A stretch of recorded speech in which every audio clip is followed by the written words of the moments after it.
Bienvenue dans cet entretien spécial dédié au bilan officiel de la Direction générale de la Sûreté nationale de cette année, en 2020.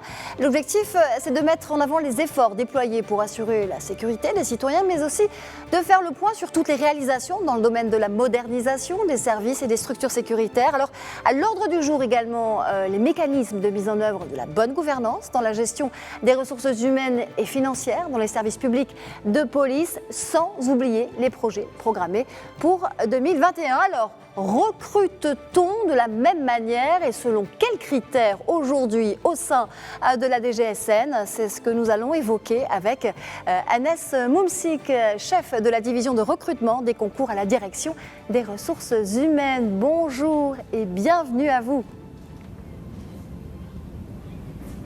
Bonjour, bonjour. Alors, une nouvelle charte de recrutement et de formation a vu le jour au sein de la DGSN.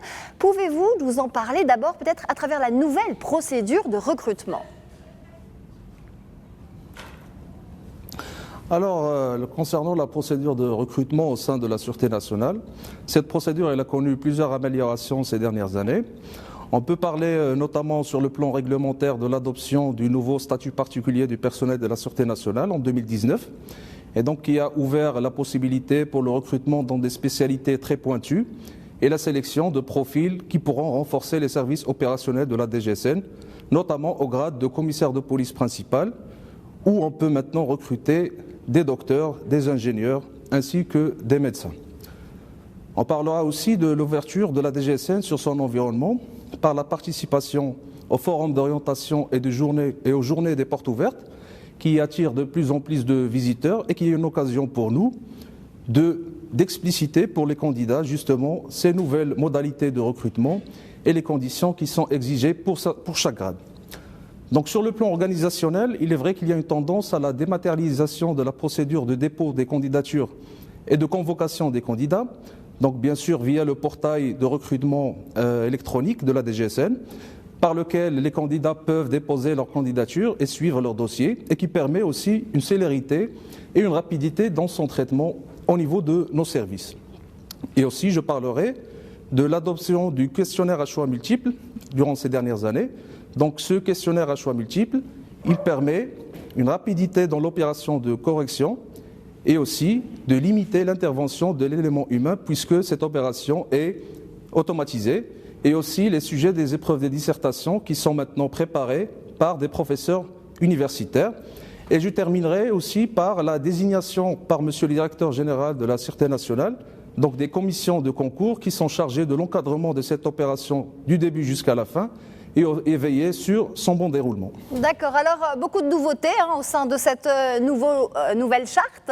Pouvez-vous nous parler à présent des spécificités de l'opération de recrutement de la DGSN cette année?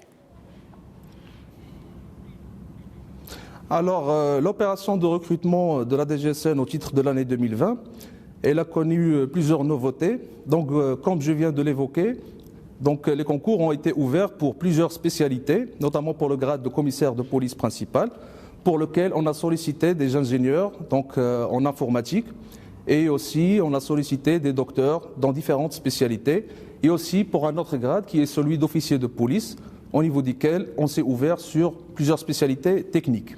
Donc ça, c'est pour la partie des nouveautés concernant les spécialités requises. Donc la deuxième nouveauté majeure, comme vous le savez, avec la conjoncture exceptionnelle que connaît le Royaume et donc avec la conjoncture sanitaire actuelle. Donc on a procédé au dépassement des épreuves écrites durant cette année. Donc cette année, les épreuves se limiteront aux épreuves orales et sportives ainsi que les tests médico-psychologiques.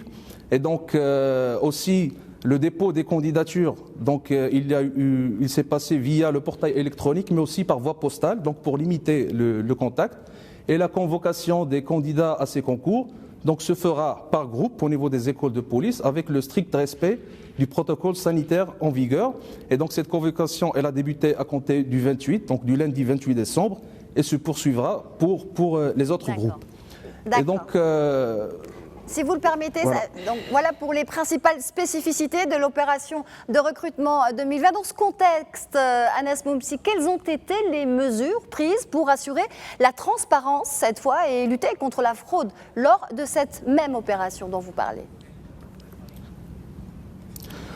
Alors, la Direction générale de la Sûreté nationale a entrepris une batterie de mesures visant à renforcer la transparence et à garantir l'égalité des chances au sein des concours de recrutement au sein de la DGSN. Et donc, je vais scinder mon intervention sur 3 étapes. Donc, la première étape, c'est avant le concours de recrutement, le jour J et bien sûr après le jour de déroulement de ces épreuves.